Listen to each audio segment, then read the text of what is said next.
Bonjour tout le monde, bienvenue sur Entrée de Lag, on s'attaque à une nouvelle vidéo critique sur le film Méandre. Alors c'est un film réalisé et scénarisé par Mathieu Théory à qui on doit le film Hostile.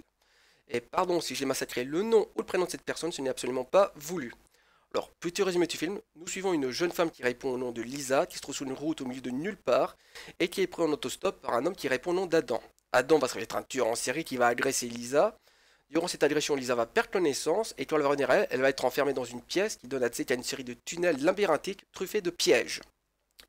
Voilà, le film c'est un peu un mix entre Cube et Saw. Alors le premier point que je tiens à souligner, et que j'ai trouvé génial, c'est l'atmosphère du film. Bien que malheureusement elle ne soit au top qu'au premier quart du film, parce qu'après elle s'épuise, mais le premier quart vaut vraiment le coup d'œil. Parce que, pour vous illustrer le propos, quand Lisa s'engage pour la toute première fois dans les tunnels, à un moment, les tunnels deviennent beaucoup plus étroits et exigus. Et le jeu de l'actrice, l'angle de la caméra et la mise en scène sont tellement bien et offrent une telle bonne alchimie entre eux, que j'ai eu un malaise de claustrophobie, alors que je ne suis pas claustrophobe. Et d'ailleurs, je vous déconseille vivement ce film-là si vous êtes claustrophobe, parce que tout le long du film, c'est dans des espaces clos ultra restreints. Alors certes, l'ambiance perd en qualité et c'est moins étouffant sur la fin, mais ça reste quand même pas mal vénère si vous êtes claustrophobe, je vous le déconseille.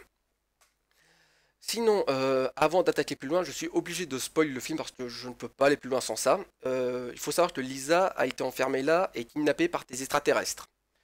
Voilà, alors, un truc que j'adore dans ce film-là, c'est ses mises en scène visuelles. Parce que, par exemple, Lisa, il faut savoir que dans les tunnels, qui sont truffés de pièges, les extraterrestres ne veulent pas la tuer. Ils lui donnent des safe zones où elle a des moments de répit, où ils envoient un drone médical la soigner. Et le drone médical, visuellement, il est magnifique. Parce que, en fait, c'est un crâne en décomposition, relié au plafond par une colonne vertébrale cybernétique, et avec une énorme plaque en métal au niveau de tes yeux. Donc il y a ce drone médical qui est fascinant visuellement, il y a une pièce qui ressemble à un énorme estomac organique, il y a une autre pièce ce sont tes vitres qui reflètent le passé et les souvenirs de Lisa. Vraiment, toutes ces pièces, toute cette mise en scène, ces visuels, j'avais l'impression qu'en fait, Lisa avait été kidnappée par des migots de Lovecraft et qu'elle subissait une simulation dans une expérience tout à fait malsaine. Et vraiment, j'ai l'impression que le réalisateur de ce film-là s'était inspiré à mort de ça, en fait, pour faire son film. Mais malheureusement, pas du tout, parce que là où le visuel est très bon, par contre, l'écriture de personnage est catastrophique. Parce que j'explique. Le personnage de Lisa est enfermé dans ces tunnels mortels où elle est exposée à des pièges horribles. À un moment, elle tombe sous le cadavre d'une ancienne victime totalement décomposée qu'elle doit dégager pour passer et que le bazar tombe en morceaux dans ses mains. Elle va être attaquée par un zombie. Elle va recroiser Adam. La pièce organique avec cet aspect très estomac. Et il y a des ombres qui laissent penser qu'il y a des créatures à l'intérieur. Et Lisa, qui est pourtant un personnage comme vous et moi, un personnage normal, ne fléchit quasiment pas. Alors, il y a des moments où elle craque un peu et elle est en pleurs, mais ça, c'est ce que je m'attendrais si elle aurait subi une agression plus terre à terre, plus normale à l'échelle humaine. Donc, c'est-à-dire être agressée par un autre être humain, même si c'est Adam, quoi. Mais là, elle est confrontée à des trucs vraiment horribles, pratiquement inexplicables, etc. Et elle craque quasiment pas. Et elle est même plutôt plate dans son jeu d'actrice. Donc, je trouve ça dommage. Vraiment, l'écriture du personnage est vraiment à refaire à ce niveau-là. Et en plus de ça, l'autre problème qu'il y a, c'est que je ne comprends pas l'intérêt des extraterrestres dans ce film-là. Parce que j'explique. Donc, ils l'ont kidnappé, ils l'ont mis dans ces tunnels truffés de pièges mortels, mais ils font en sorte qu'elle ne meure pas. D'accord? Et à la fin du film, elle arrive à être libérée en atteignant la sortie du labyrinthe. Et en étant sortie de là par les extraterrestres, il y a un énorme flash blanc. Les extraterrestres rentrent en contact avec elle en prenant l'apparence de sa fille morte. Et Lisa leur dit, ouais, et après tout ça, je fais quoi? Et là, les extraterrestres disent, ah bah tu dois vivre. Et là, on a un énorme plan en arrière qui montre une immense zone forestière où se trouve Lisa, qui est dépourvue de toute civilisation et de forme de vie, visiblement. Et en plus de ça, on voit avec les astres dans le ciel qu'elle n'est même plus sur Terre, en fait. Donc, ils l'ont kidnappée, ils l'ont torturée pour la balancer dans une forêt sur une planète extraterrestre sans qu'on sache le comment ni pourquoi. Et ils ont pris l'apparence de sa fille morte. Et à aucun moment on sait pourquoi. Le film c'est un énorme what the fuck de A à Z à ce niveau-là. Et ça je trouve ça dommage. Parce que pour les extraterrestres il y aurait eu tellement moyen de mettre des explications en se basant sur Lovecraft. Moi je trouve ça dommage. D'ailleurs je note aussi que il n'y a pas du tout un bon équilibre entre révélation et mystère. Vraiment là, tes révélations t'en as jamais, t'es à fond dans le mystère. Et moi, je trouve que sans un bon équilibre, bah ouais, c'était trop dans le mystère, t'es juste un film what the fuck, c'était trop dans l'explication, bah il n'y a plus d'horreur. Il faut vraiment un bon équilibre entre les deux, moi je trouve. Et là, c'est pas du tout respecté. D'ailleurs, on notera aussi que le personnage de Lisa m'est devenu très rapidement antipathique. Parce que, pour vous expliquer pourquoi, bah en fait, à un moment, Lisa va rencontrer un homme dans l'un des tunnels. Et il faut savoir que l'un des pièges, c'est qu'ils ont tous un bracelet qui a un timer de 10 minutes. Au bout de 10 minutes, une safe zone va s'ouvrir dans le tunnel et ils doivent aller dans la safe zone. S'ils n'y vont pas à temps, eh bien les tunnels sont nettoyés au lance-flammes et toute forme de vie y est tuée. Et Lisa rencontre cet homme, alors que le timer commence à arriver au bout des 10 minutes. Elle lui dit, écoutez monsieur, il faut qu'on collabore, il faut qu'on travaille ensemble, c'est notre seul moyen de sortir d'ici vivant et de survivre, etc. Bref, elle est dans un esprit très communautaire, très entraide. Et au bout de même pas 2 minutes, alors que le piège commence à se déclencher, la safe zone apparaît. Alors ils sont tous les deux à l'autre bout du tunnel, la safe zone est au centre, ils foncent tous les deux et ils commencent directement à se foutre sur la gueule. Alors que la safe zone, au niveau d'espace, elle est suffisamment grande pour contenir 2 voire 3 personnes. Et sans même une seule scène de dialogue, ils s'entretuent. Alors certes, l'homme a clairement perdu les pédales, hein, parce que et tout ça, tu vas mourir connasse, etc. On voit clairement qu'il est à bout psychologiquement, mais Lisa l'avait abordé en essayant d'être social, en essayant de le raisonner, en essayant de montrer qu'il faut s'entraider.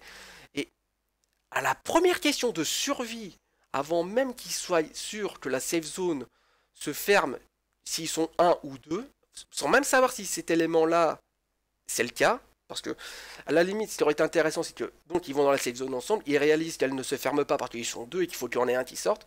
Là, j'aurais compris qu'ils se battent pour la survie. Mais là, non, non, on n'a pas cet élément-là, et ce n'est jamais dit d'ailleurs. Donc, Lisa, en fait, c'est une connasse qui manipule les gens et qui, dès que c'est une question de survie, elle n'hésite pas à trahir, à se porter en connasse pour tuer le mec pour sa survie. Alors, certes, le mec en question découvre à la toute fin, au moment où il va se faire brûler, que c'est Adam, et que Lisa lui a coupé le bras avec la porte de la safe zone en lui maintenant le bras avec ses pieds. Mais voilà, du coup, le personnage pour moi dégage une antipathie horrible dès ce moment-là. Et sinon, bah, le dernier point que je voulais souligner, c'est que le film contient aussi pas mal de forts raccords et d'illogismes. Alors, pour les forts raccords, j'explique. Eh bien, à un moment, Lisa est dans un tunnel où le sol se dérobe et révèle une énorme quantité d'acide. Et un acide assez vénère, parce que l'acide en question est verdâtre et est en ébullition. Lisa doit s'appuyer contre les murs et ramper comme ça pour passer au-dessus de l'acide. Mais malheureusement, à un moment, son genou touche l'acide, sa tenue est trouée et son genou est gravement brûlé. Au bout des 10 minutes, tu pièges au lance-flamme, elle est dans une safe zone, et le drone médical apparaît et la soigne, en laissant une putain de cicatrice en Z sur son genou. Mais il ne répare pas la tenue, on le voit très bien, c'est un énorme gros plan là-dessus. Et un peu plus tard dans le film, quand elle arrive dans la première salle où elle peut se tenir debout, on a un gros plan sur elle, et on voit que la tenue est parfaitement intacte, même au niveau de son genou blessé. Donc voilà, c'est un faux raccord qui est certes petit chipotage, mais moi ça me sort du film sincèrement. Et l'autre fort raccord, c'est que quand elle est dans la safe zone avec Adam et qu'elle se bat pour le faire sortir et qu'elle lui coupe le bras, bien comme je vous disais, elle maintenait son bras avec ses pieds. Donc quand son bras est sectionné à Adam, le bras est au niveau de ses pieds et il y a une flaque de sang qui se répand. Elle s'endort à ce moment-là, ce qui est plutôt chaud, mais bon bref. Et quand elle se réveille, le bras et la flaque de sang ont été déplacés, ils se trouvent plus au niveau de son ventre. Alors qu'il y a genre 2 secondes entre les deux scènes, quoi. Et donc là, c'est un énorme faux raccord, ça m'a totalement sorti du film, personnellement. Et sinon, au niveau de la logique, moi, ce qui m'a aussi dérangé, c'est donc ce fameux piège avec l'acide, parce que c'est un acide tellement puissant qu'il déjà, il dissout tout en 2 secondes, et en plus de ça, il est en ébullition, donc ça veut dire qu'il dégage des vapeurs toxiques. Des vapeurs toxiques dans un tunnel extrêmement exigu et renfermé. Et Lisa passe par-dessus en rampant, alors que le machin fait genre 6 à 8 bons mètres niveau longueur. Et donc, normalement, si le film se voudrait logique, parce que le film essaie d'être logique par moment, mais ça on en reviendra juste après, c'est que si le film serait logique, le bac d'acide devrait dégager des vapeurs acides qui devraient lui brûler les poumons, elle devrait suffoquer et mourir à l'instant même et tomber dans le truc qui est crevé. Mais voilà, la logique on s'en fout, alors que derrière le film essaie d'être logique parce que derrière ils ont un tatouage là, que si tu comprends la logique du tatouage, tu connais quel tunnel tu dois prendre pour sortir du labyrinthe. Donc voilà, d'un coup le film il essaie de te dire il faut de la logique, un autre coup il n'y a plus de logique. Moi personnellement, non, non. Alors tu cumules ça avec donc le fait que les extraterrestres, On ne comprend absolument jamais leur raison de faire tout ce bordel. La logique au niveau physique, elle n'est pas respectée, et alors qu'ils essaient de te mettre de la physique vis-à-vis du tatouage pour sortir. Moi, non, ça m'a sorti du film, honnêtement. Alors, est-ce que je vous recommande ce film-là? Sincèrement, si vous êtes un simple spectateur qui veut voir un film de science-fiction, non. Parce que le film est beaucoup trop what the fuck, il n'y a pas assez d'explications, même les extraterrestres, on comprend pas du tout pourquoi ils font tout cela. À la fin du film, t'es juste en mode what the fuck. Et moi, personnellement, c'est pas ce que je recherche quand je vais voir un film.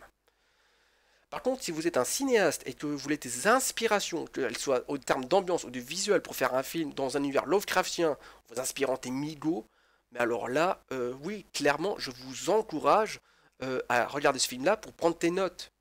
Mais sinon, en dehors de ça, ne le regardez pas. Sur ce, bah, je tiens à vous remercier de l'attention que vous m'avez apportée. N'hésitez pas à mettre vos commentaires, qu'ils soient positifs ou négatifs. Hein. Tu montres c'est constructif, moi je prends tout. Et sur ce, je vous souhaite à tous une excellente journée et je vous dis à très bientôt sur Entraide Live où on s'attaquera très bientôt à une nouvelle vidéo critique. Bonne journée à vous et à la prochaine. Salut!